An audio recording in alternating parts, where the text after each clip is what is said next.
Good morning friends, स्वागत है आप सबका आपके अपने यूट्यूब चैनल एजुका पे। आज हम इंडियन हिस्ट्री में गुप्ता पीरियड के बारे में पढ़ेंगे।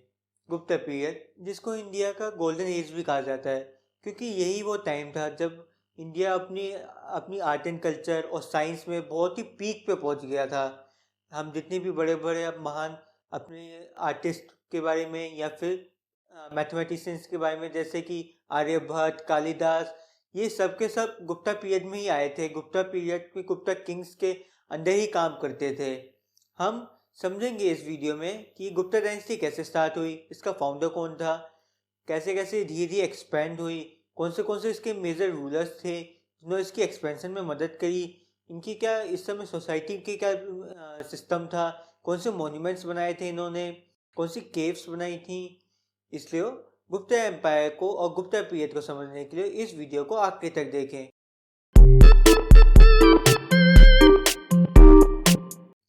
अब जिससे पहले हम अपने गुप्ता एम्पायर को समझें, उसको स्टार्ट करें, उससे पहले हम थोड़ा टाइमलाइन में देख लेते हैं हम कहाँ तक पहुँचे हैं। हमने इंडियन हिस्ट्री की टाइमलाइन स्टार्ट करी थी अपनी 2500 BC से, जब पहली बार इंडस वैली सिविलाइजेशन के बड़े बड़े शहर आए। फिर 1000 BC का 1500 BC का टाइम आया, यानी 1500 BC का, जब अर्ली वैदिक एज आई, जो आर्यंस आ गए थे इंडिया में वेदास के साथ। फिर 1000 में लेटर वैदिक एज आई, इसमें 16 महाजनपद हुआ करते थे। फिर 600 BC का पीरियड आया, इसको एज ऑफ ट्रांसफॉर्मेशन भी कहते हैं, क्योंकि काफ़ी सारे न्यू रिलीजन्स फॉर्म हुए थे और मगध एम्पायर का एक्सपेंशन स्टार्ट हो गया था। मगध एम्पायर का एक्सपेंशन जिसमें आगे जाके मॉडर्न्स ने बहुत ज़्यादा कंट्रीब्यूट किया और पूरे इंडिया को मगध एम्पायर या फिर मॉडर्न एम्पायर में तब्दील कर दिया था। फिर 180 BC आया, जब मौर्यन एम्पायर और मौर्यन एम्पायर के साथ मगध एम्पायर का भी अंत हो गया। आखिरी मौर्यन एम्पायर खत्म हो गया, मर गया, उसको हरा दिया गया। फिर 180 BC के बाद हम एडी में चले जाते हैं। 320 AD में हमारी गुप्ता एम्पायर है। इस पीरियड में 180 BC से 320 AD के बीच में काफ़ी इंडिया में काफ़ी सारे छोटे छोटे रूलर्स आए थे। पूरा इंडिया डिवाइडेड हो गया था, जैसे हमने पिछली वीडियो में पढ़ा था कि वो कैसे छोटे छोटे रूलर्स आए, बार बार चेंज हो जा रहे थे। कुछ नेटिव रूलर्स भी थे, कुछ फॉरेन रूलर्स भी थे, और साउथ इंडिया में अलग ही अपनी कहानी चल रही थी। संगम पीरियड भी गुप्ता पीरियड के साथ होते साथ ही संगम पीरियड भी खत्म हो गया था साउथ इंडिया में। साउथ इंडिया यानी केरला और तमिलनाडु का जो रीजन है, उसी रीजन में 320 AD तक संगम पीरियड खत्म हो गया था और पूरे इंडिया में गुप्ता पीरियड स्टार्ट हो गया था। ये गुप्ता पीरियड 320 AD से 550 AD तक रहता है। आज हम इसी 320 से 550 यानी करीब करीब 230 साल का पीरियड के बारे में स्टडी करेंगे इस वीडियो में। हम शुरुआत करते हैं। अब गुप्ता एम्पायर की नींव रखी थी श्रीगुप्ता ने। यहाँ पे हम पहले रूलर का नाम लिख देते हैं, श्रीगुप्ता, जो कि फाउंडर ऑफ गुप्ता डायनेस्टी है।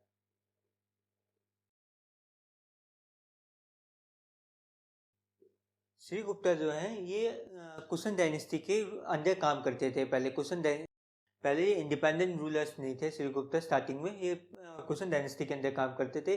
पर जैसे कुशन डायनेस्टी का डिक्लाइन हुआ, कुशन डायनेस्टी खत्म हो गई, तो श्रीगुप्त ने अपने आप को इंडिपेंडेंस डिक्लेयर कर दी।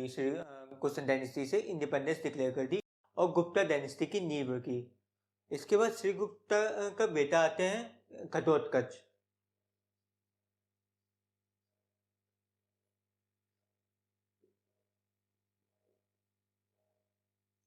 पेपर पॉइंट ऑफ व्यू से घटोत्कच के बारे में ज़्यादा हमें इन्फॉर्मेशन नहीं पता।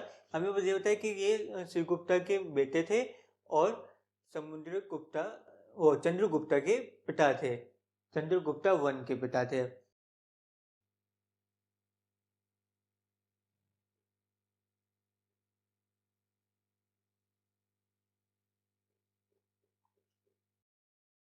चंद्रगुप्ता वन, जैसे कि एक चंद्रगुप्ता हमने मौर्य डायनेस्टी में भी पढ़ा था, वो चंद्रगुप्ता मौर्य थे, और ये चंद्रगुप्ता वन है। चंद्रगुप्ता वन का क्या मतलब है? क्योंकि गुप्ता डायनेस्टी में ही एक और चंद्रगुप्त बाद में हमें देखने को मिलते हैं, इसलिए जो पहले इसी डायनेस्टी में जो पहले चंद्रगुप्त हैं उनको वन कह देते हैं, और इसी डायनेस्टी में जो दूसरे चंद्रगुप्त आएंगे उन्हें हम चंद्रगुप्ता टू के नाम से लिखेंगे, या फिर बोला जाता है इस नाम से।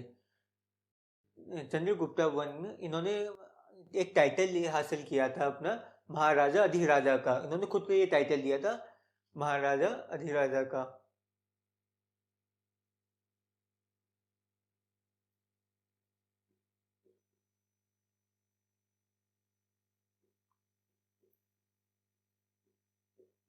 जबकि हमारे श्री गुप्त जो हैं ये सिर्फ महाराजा के टाइटल से जाने जाते थे, और इन्होंने अपने आप को खुद को सिर्फ महाराजा का टाइटल दिया था।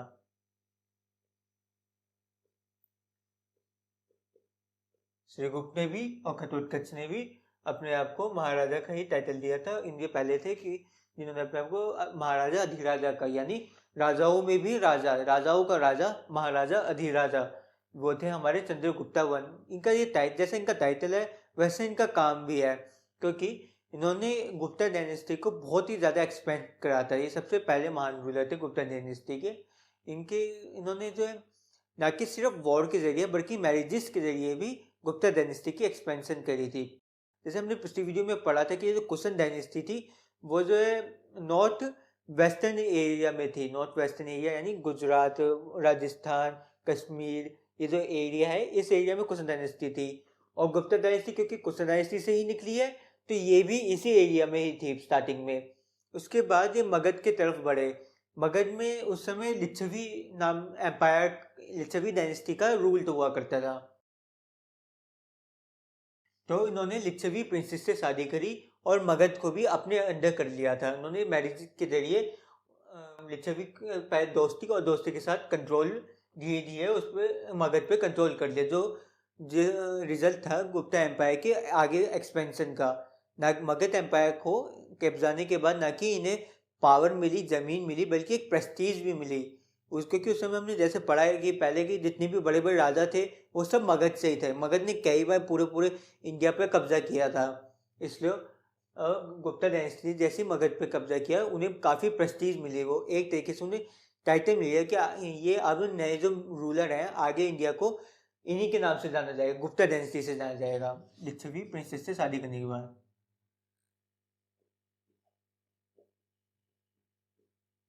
उन्होंने लिच्छवी प्रिंसेस के साथ शादी करके मगध एम्पायर को अपने अंदर कंट्रोल में ले आए थे।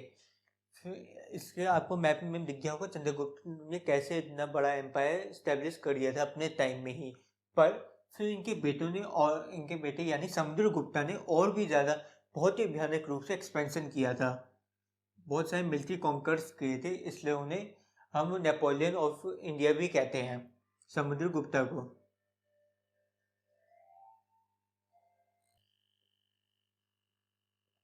समुद्रगुप्ता जिनको नेपोलियन ऑफ इंडिया भी कहते हैं। और ये जो टाइटल दिए गए हैं नेपोलियन ऑफ इंडिया, इन्होंने खुद तो दिया नहीं होगा ऑफ कोर्स, उस समय तो नेपोलियन पैदा भी नहीं हुआ था। इन्हें ये टाइटल दिया गया है एक ब्रिटिश आर्कियोलॉजिस्ट, ब्रिटिश हिस्टोरियन ने, जिनका नाम है वी.ए. स्मिथ। कोई मैं लिखता हूँ नेपोलियन ऑफ इंडिया।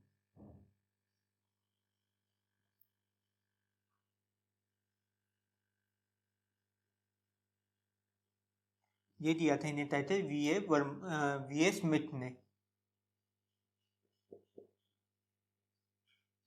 जो कि एक ब्रिटिश आर्कियोलॉजिस्ट थे। उन्होंने उस समय खोज करवाई थी गुप्ता डायनेस्टी की। जैसे हम जानते हैं जितनी भी हमारी हिस्ट्री है वो सब ब्रिटिशर्स के दौरान ही लिखी गई थी, तो उसी समय के हिस्टोरियंस ने ही लिखी थी। इस समय की हिस्टोरियन थी वी.ए. स्मिथ, जिन्होंने समुद्रगुप्ता को नेपोलियन ऑफ इंडिया का टाइटल दिया, क्योंकि जैसे नेपोलियन ने पूरे यूरोप पे कब्जा करने के लिए बहुत सारे मिलिट्री कॉन्कर करे थे, बहुत सारे लड़ाइयाँ लड़ी थी, ऐसे ही समुद्रगुप्ता ने भी बहुत सारी लड़ाइयाँ लड़ी थी अपने दौरान। आपको दिख गया होगा मैप कैसे इन्होंने इतना बड़ा एम्पायर एक्सपेंड कर दिया था इंडिया में। अच्छा, और इनको ना कि सिर्फ लड़ने का बल्कि गाने, म्यूजिक का और आर्ट एंड कल्चर का भी बहुत शौक था। ये माना जाता है कि समुद्रगुप्ता खुद भी एक म्यूजिशियन थे जो वीणा बजाते थे। वीणा एक इंस्ट्रूमेंट होता है, एंशिएंट इंडिया का एक इंस्ट्रूमेंट होता है, म्यूजिकल इंस्ट्रूमेंट। वीणा में काफ़ी एक्सपर्ट होते थे समुद्रगुप्ता। और इन्होंने जो टाइटल लिया था अपने आप को वो था विक्रमा का।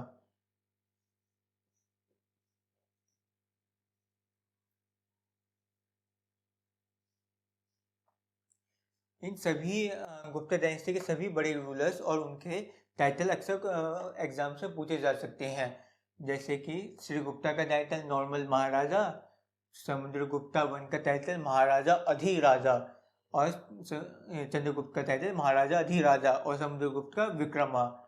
अच्छा, इस दौरान समुद्रगुप्ता के दौरान एक श्रीलंका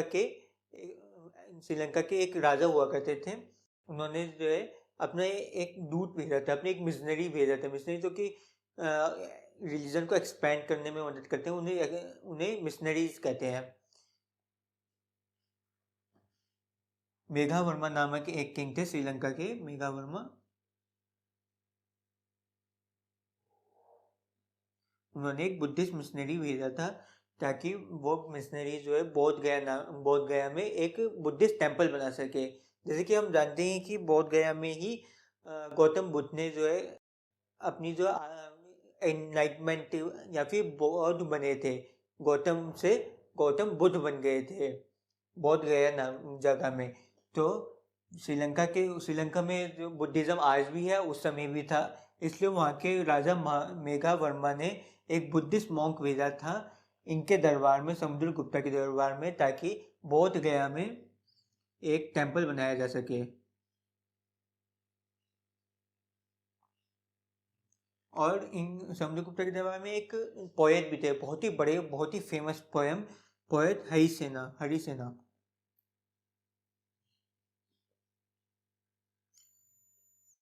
इन्होंने समुद्रगुप्ता के ऊपर अपनी काफ़ी तारीफ में उनके इतिहास बताते हुए काफ़ी सारी पोएम्स लिखी हैं, संस्कृत में लिखी हैं उन्होंने ये पोएम्स। मतलब उन्होंने हिस्ट्री को एक पोएम के जरिए से बताया है। इनकी जो पोएम्स है वही हमारे लिए हिस्ट्री का बहुत बड़ा सोर्स है। उसी से हमें पता चलता है कि समुद्रगुप्ता ने कैसे कैसे एक्सपेंशन करी थी, समुद्रगुप्तन के रूल में क्या इकोनॉमी थी, ये सब कुछ हमें हरिसेना की पोएम से या फिर उनकी किताबों से पता चलता है। अच्छा, अब हमने ये तीसरे रूलर के बारे में पढ़ लिया, अब हम अपने चौथे रूलर के बारे में पढ़ेंगे। समुद्रगुप्ता के बाद उनके बेटे हैं चंद्रगुप्ता टू। जैसे हम जिसे था वन का मतलब जो डायनेस्टी में पहले आए एक नाम से वो थे चंद्रगुप्ता वन। अब आते हैं समुद्रगुप्ता के बेटे चंद्रगुप्ता टू।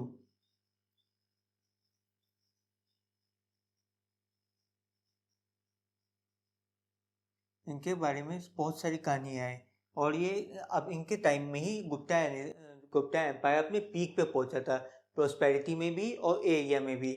हम पढ़ेंगे कैसे इनके बाद काफ़ी सारे हमले होने लग गए थे, जिसके कारण गुप्ता एम्पायर एक्सपैंड नहीं कर पाया, ज़्यादा प्रॉस्पर नहीं हो पाया।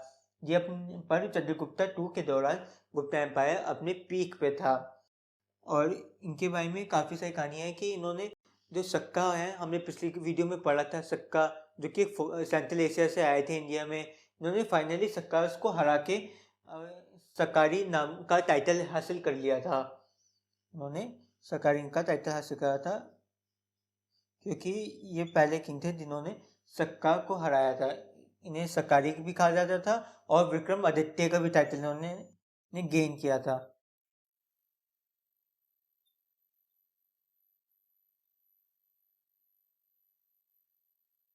पहले इन्होंने विक्रमादित्य का टाइटल गेन किया, फिर सकारी का। देखो, समुद्रगुप्ता ने जब विक्रमा का टाइटल अटेन किया तो फिर पीछे कैसे रख सकते थे, इन्हें और भी महान टाइटल अटेन करना था, इसलिए उन्होंने करा विक्रमा आदित्य। और क्योंकि इन्होंने सक्का डायनेस्टी के आखिरी रूलर को खत्म कर दिया था, सक्का डायनेस्टी को हरा दिया था और उनका एरिया भी कब्जा लिया था, इसलिए इन्हें सकारी का भी टाइटल दिया गया था। इनके बारे में क्या कहानी है कि समुद्रगुप्ता के एक और बेटे थे इनके बड़े भाई, उनका नाम था रामगुप्ता। सबसे पहले रामगुप्ता को थ्रोन मिला था समुद्रगुप्ता के बाद, पर रामगुप्ता को बहुत ही काउवर्ड या फिर बहुत ही डरपोक किंग माना जाता है, क्योंकि जब पहली बार सक्का ने गुप्ता एम्पायर पे हमला किया था तो रामा ने अपनी डिफीट एक्सेप्ट कर ली थी और अपनी वाइफ को भी दे दिया था सक्का किंग को। पर चंद्रगुप्ता टू को ये सब देख के बहुत ही गुस्सा आया उसे ये सहन नहीं हुआ। उसने पहले जाके अपनी एक सेना लेके गया और पहले सक्कास को हराया और उसके बाद रामगुप्ता को भी मार के खुद ही राजा बन गया वहाँ का। इसने रामगुप्ता को मारा चंद्रगुप्ता ने, और उनकी विदो से शादी कर ली थी जिनका नाम था ध्रुवा देवी। ध्रुवा देवी नहीं लिख दूँ मैं।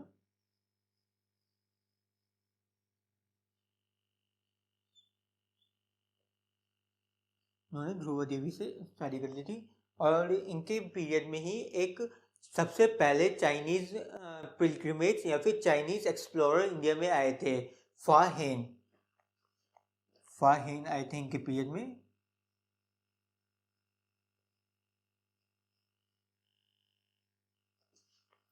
फाहिन जो कि एक चाइनीज पिलग्रिमेज थे, यानी बुद्धिज्म में बिलीव करते थे, बुद्धिस्ट साधु टाइप थे जो इंडिया में आए। इन्होंने इंडिया के कल्चर के बारे में समझा इनके दौरान, और अपने जो है किताबों में गुप्ता एम्पायर या फिर चंद्रगुप्ता एम्पायर के बारे में वर्णन किया गया था। और इनके दरबार में काफ़ी महान महान महान आदमी भी थे जिनके बारे में जो जिनकी किताबें, जिनकी कहानियाँ, जिनके वर्क्स हम आज भी पढ़ते हैं। जिनमें से सबसे प्रमुख थे कालिदास,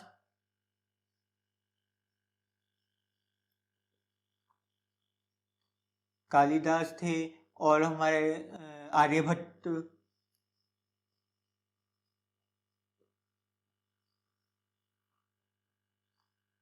ये दोनों भी इन्हीं के दौरान थे। आर्यभट्ट जिनको हम जानते हैं, इन्होंने जीरो इन्वेंट किया था और मैथमेटिक्स में बहुत ज़्यादा योगदान दिया थे। मैथमेटिशियन भी थे और एस्ट्रोलॉजर भी थे। एस्ट्रोलॉजर मतलब कि आकाश में तारों और कब जो है ग्रहण पड़ेगा, कब जो है सारे ग्रह एक नक्षत्र में आएंगे, कब सूरज धरती जो है कितना टाइम लगाएगी सूरज के चारों तरफ परिक्रमा करने में। ये सब का ज्ञान था आर्यभट्टा को। और कालिदास एक बहुत ही बड़े पोएट थे, बहुत बड़े पोएट और लेखक का, स्टोरी लेखक। इनकी जो फेमस किताब है शकुंतला।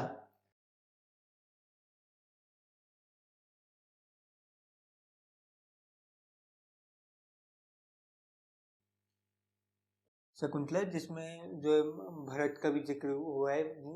शकुंतला आपने सबने स्टोरी सुनी ही होगी बचपन में, कैसे एक पुजारी की बेटी जो है एक राजा से प्यार करती है और दोनों की शादी हो जाती है। वो जो स्टोरी है शकुंतला, वो कालिदास ने लिखी है, जिसको आज भी बहुत ही फेमस किताब है। आज भी इसकी नॉवेल्स लिखी जाती हैं। और इनके बारे में जितनी भी हमें बातें पता चलती हैं चंद्रगुप्ता के बारे में, वो आयरन पिलर से पता चलती हैं। क्योंकि आयरन पिलर जो कुतुब मीनार के पास है, हमारा आयरन पिलर, उसके पास एक इंस्क्रिप्शन है, उसमें चंद्रगुप्ता का नाम लिखा है और चंद्रगुप्ता की पूरी इंफॉर्मेशन लिखी है, उनके दौरान क्या क्या लिखे हैं, उनकी कहानियाँ हैं, वो लिखी हैं आयरन पिलर पे। हम इधर लिख देते हैं आयरन पिलर। ये अक्सर क्वेश्चन पूछ लेते हैं एग्जाम में कि आयरन पिलर पे किसके बारे में लिखा है। तो आयरन पिलर पे चंद्रगुप्ता के बारे में लिखा है, और समुद्रगुप्ता के बारे में हमें पता चलता है इलाहाबाद पिलर में। इलाहाबाद में भी एक पिलर है, उसमें समुद्रगुप्ता के बारे में लिखा गया है।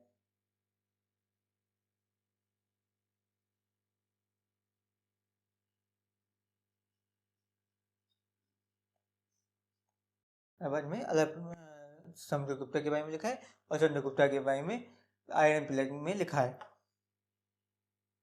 और ये पहले ही रूलर भी थे जिन्होंने सिल्वर कॉइन्स इशू करे थे। पहले गुप्ता रूलर, पहले गुप्ता डायनेस्टी में पहले रूलर थे जिन्होंने सिल्वर कॉइन्स इशू करे थे।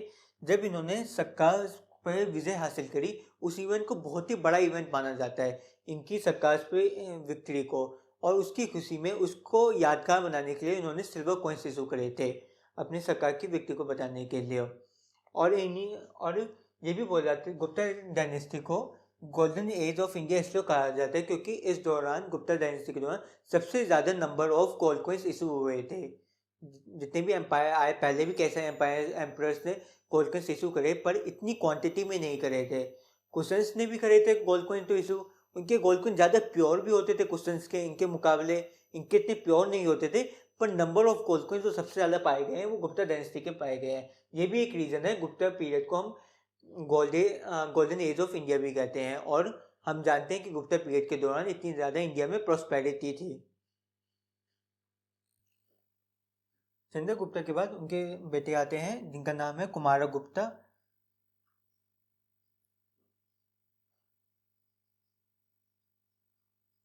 चंद्रगुप्त के बाद किसी ने ज़्यादा एक्सपेंशन नहीं किया था गुप्ता डायनेस्टी का, बल्कि जो भी एम्पायर था उसको समेटने में सब लग गए थे।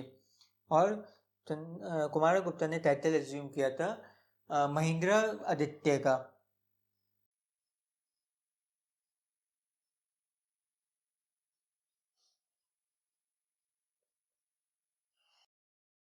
महेंद्र आदित्य का टाइटल एज्यूम किया था कुमारगुप्ता ने। और इनके बारे में इनकी जो फेमस सबसे अचीवमेंट है वो है इन्होंने नालंदा यूनिवर्सिटी को की फाउंडेशन रखी थी, नालंदा यूनिवर्सिटी बनवाई थी इनके पीरियड में।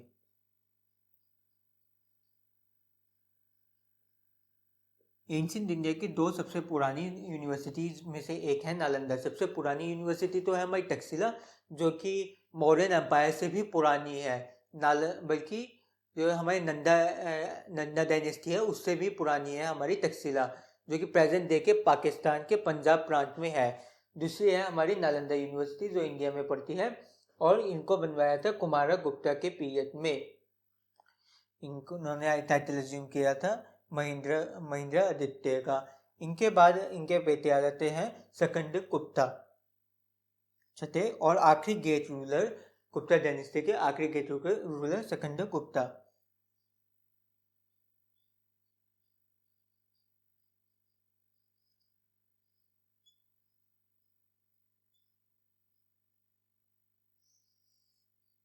ये आखिरी गेट रूलर भी कहते हैं, क्योंकि इसके बाद गुप्ता डायनेस्टी का डिक्लाइन शुरू हो गया था। इन्हीं के दौरान हंस, जो कि सेंट्रल एशिया से एक बहुत ही ताकतवर ट्राइब्स थी ये, वाइट हंस के नाम से, उन्होंने इंडिया में अटैक करना शुरू कर दिया था।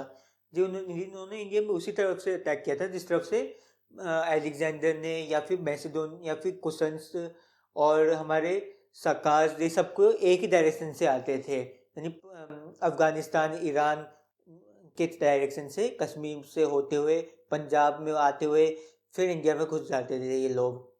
और इनको उस समय इन्होंने हंस को हराने में कामयाब हो गए थे। हंस को इंडिया में इन्होंने घुसने नहीं दिया, सिकंदर गुप्ता को।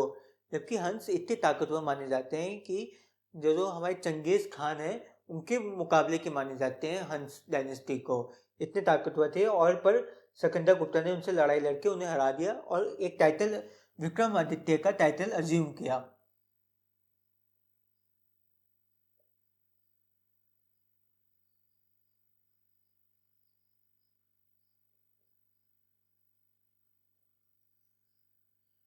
सिकंदर गुप्ता ने विक्रम टाइटल अज्यूम किया, और इन्होंने व्हाइट हंस को भगा दिया था, इंडिया में घुसने नहीं दिया था। इसी के साथ हमारे the major rulers of Gupta dynasties complete हो जाती है। पर अब हम कुछ गुप्ताज के बारे में, कुछ कल्चर्स के बारे में भी समझते हैं। अच्छा, ये गुप्ता डायनेस्टी थी तो हमारे लिए इंडिया के लिए गोल्डन एज, पर इसमें एक बहुत ही बुरी चीज भी होती है सोसाइटी के लिए, कि जो सबसे पहली सती प्रैक्टिसेस हमें देखने को मिलती है वो गुप्ता डायनेस्टी के दौरान ही मिलती हैं। जो सबसे अर्ली सबूत मिले गए हैं सती प्रैक्टिसेस के, वो गुप्ता डायनेस्टी के दौरान मिले हैं हमें। तो अब इसी के साथ हमने गुप्ता डायनेस्टी अपनी कवर कर लिया है, क्योंकि ये मेजर रूलर्स थे। इसके बाद काफ़ी सारे रूलर्स आए पर वो बहुत ही वीक रूलर हो गए थे। अब मैं चाहूँगा कि आप इसकी एक बार पूरी फोटो खींच लीजिए अपनी नोट्स पर्पस के लिए। गुप्ता डायनेस्टी के डिक्लाइन होने के बाद इंडिया में वर्धना डायनेस्टी या फिर पुष्य भूति डायनेस्टी आ गई थी। एक्चुअली इंडिया में काफ़ी सारी छोटी छोटी डायनेस्टीज थी, उनमें से ये मेजर डायनेस्टी थी पुष्य भूति डायनेस्टी, या फिर इसको वर्धना डायनेस्टी भी कह देते हैं। फेमसली इसको वर्धन डायनेस्टी बोलते हैं, पर कुछ जगह इसको पुष्य भूति डायनेस्टी भी लिखा है। और इसके जो लास्ट और सबसे ग्रेटेस्ट रूलर थे वो हर्षवर्धना थे।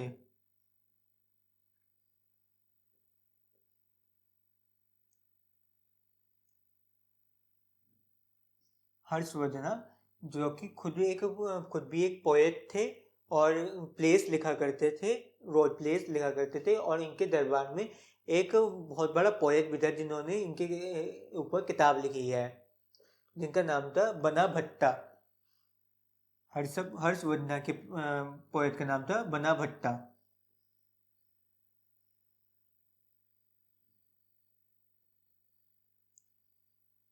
जैसे कि हमारे समुद्रगुप्ता के पास था हरिसेना, समुद्रगुप्ता के पास था हरिसेना, और इनके पास था बनाभट्टा। उस समय जितने भी पोएट होते, जितने भी महान किंग होते हैं, वो सब अपने पोएट के नाम से ही, पोएट के कारण ही जाने जाते हैं। किंग के साथ उनके पोएट का नाम लेना बहुत ज़रूरी होता है, क्योंकि यही पोएट हैं जिन्होंने अपनी कहानियों और अपनी पोएम्स के ज़रिए उन किंग्स को डिस्क्राइब किया। इन्हीं कहानियों के ज़रिए हम उस किंग्स के अचीवमेंट्स और उसके बारे में जानते हैं। और बना भट्टा ने हर्षवर्धना के ऊपर एक किताब भी लिखी थी, हर्ष चरित्रा।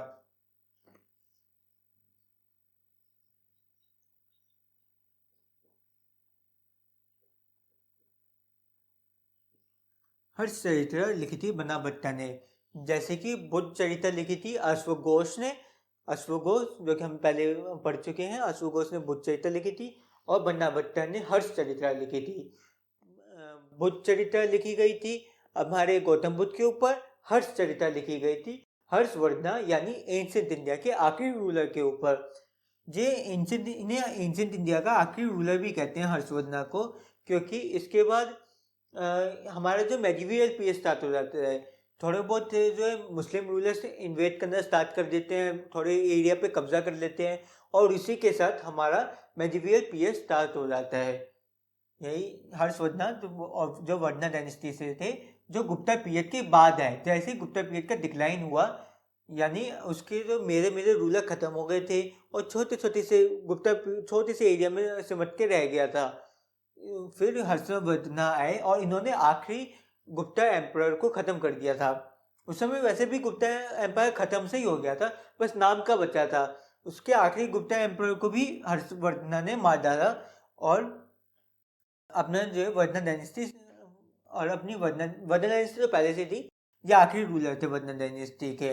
और इनके दौरान एक और चाइनीज एक्सप्लोरर इंडिया में आए थे, एक और चाइनीज एक्सप्लोरर या फिर बुद्धिस्ट पिलग्रिमेज इंडिया में आए थे, जिनका नाम था हुएन त्सांग, जिनका नाम था हुएन त्सांग।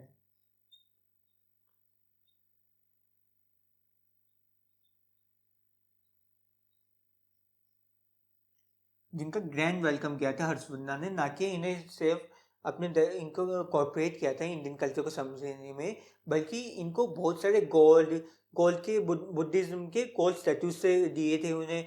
कहते हैं 6000 स्क्रिप्ट्स दी थी इन्हें, बुद्धिज्म से जुड़ी 6000 स्क्रिप्ट्स और गोल्ड स्टैचूज, बहुत सारा जो है रतन, बहुत सारे पैसा संपत्ति दी थी इन्हें अपने साथ ले जाने के लिए, घोड़ों के ऊपर लाद लाद के, ताकि वो अपने साथ चाइना ले जाए और इनको इनके हर्षवर्धना के बारे में बताएं कितनी प्रोस्परस थे इनका राज्य।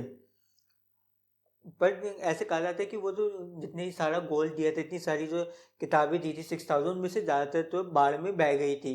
जब वो अपने साथ वापस जा रहे थे अपने राज्य, तो वो काफ़ी सारी तो बाढ़ में बह गई थी। इसके बाद ह्यूइस चैंग ने अपना बाकी का जीवन जो है उन किताबों को समझने में और उन किताबों को ट्रांसलेट करने में बिताया था। इनमें से एक किताब थी सी यू की, हुएन त्सांग की किताब थी सी यू की। ये सी यू की किताब इंडिया के बारे में बताती है, इंडिया और हर्षवर्धना के बारे में। ये एक इम्पोर्टेंट डॉक्यूमेंट है जिसके बारे में हमें हर्षवर्धना के उस समय के एम्पायर और उस समय के कल्चर के बारे में पता चलता है। सी यू की, जो कि हुएन त्सांग ने लिखी थी। ये एक वेरिफिकेशन भी दे देता है हमें।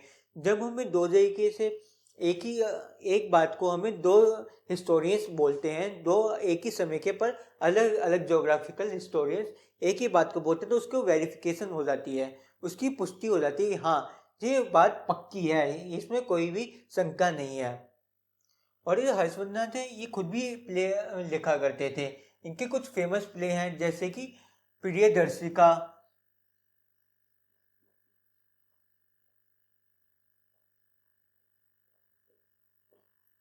इनकी कुछ प्ले हैं जैसे प्रियदर्शिका और नागानंदा।